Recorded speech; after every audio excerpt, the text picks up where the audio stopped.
যুক্তরাজ্যের সেন্ট্রাল লন্ডনের দৃশ্য এটি। ফিলিস্তিনিদের ৭৮তম নাকবা দিবসের পরদিন শনিবার একই জায়গায় ফিলিস্তিনপন্থী এবং কট্টর ডানপন্থীদের পাল্টাপাল্টে বিক্ষোভে ছড়ায় উত্তেজনা। কারণ উগ্র ডানপন্থীদের ইউনাইট দ্য কিংডম নামের র্যালিটিতে নেতৃত্ব দেয়া অভিবাসন বিরোধী কর্মী টমি রবিনসন ইসলাম বিদ্বেষী হিসেবে বেশ সমালোচিত। তাই পরস্পর বিরোধী মুখোমুখি সমাবেশ ঘিরে সহিংসতার শঙ্কায় ছড়িয়ে পড়ে উত্তাপ। ফিলিস্তিনপন্থী বিক্ষোভকারীরা নিজেদের গণহত্যা বিরোধী ও ফ্যাসিবাদ বিরোধী বলে দাবি করেন। যুদ্ধবিরতির মধ্যেও গাজা ইসরায়েলি আগ্রাসনের প্রতিবাদ জানান তারা। লাখো মানুষের সমাবেশে অনেক বিক্ষোভকারীর হাতে থাকা প্লেকার্ডে লেখা ছিল উগ্র ডানপন্থীদের গুড়িয়ে দাও ও ফ্রি প্যালেস্তাইন স্লোগানও। Israel, its behaviour is unjust beyond belief.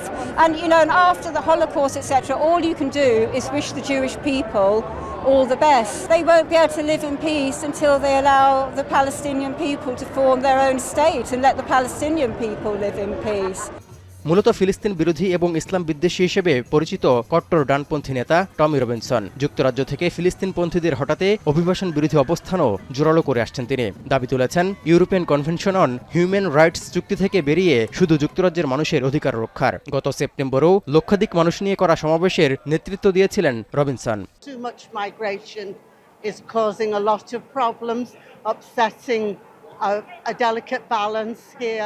আইন শৃঙ্খলা রক্ষার্থে উগ্র ডানপন্থীদের এই সমাবেশে যোগ দিতে চাওয়া ১১ বিদেশি নাগরিককে ব্রিটেন প্রবেশে নিষেধাজ্ঞা দিয়েছে কিয়ার স্টারমার প্রশাসন। নিষেধাজ্ঞা পাওয়া ব্যক্তিদের মধ্যে রয়েছেন পোল্যান্ড, বেলজিয়াম ও নেদারল্যান্ডসের বিতর্কিত ডানপন্থী রাজনীতিক ও অ্যাক্টিভিস্ট। কট্টর ডানপন্থীদের এই সমাবেশের বিরুদ্ধে ঘৃণা ও বিভাজন ছড়ানোর অভিযোগ এনেছে ব্রিটেন সরকার।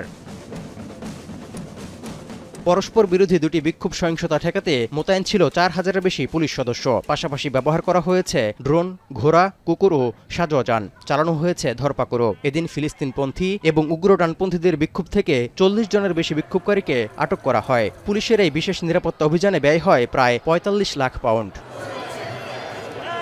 তৌহিদুর রহমান, এখন বিশ্ব।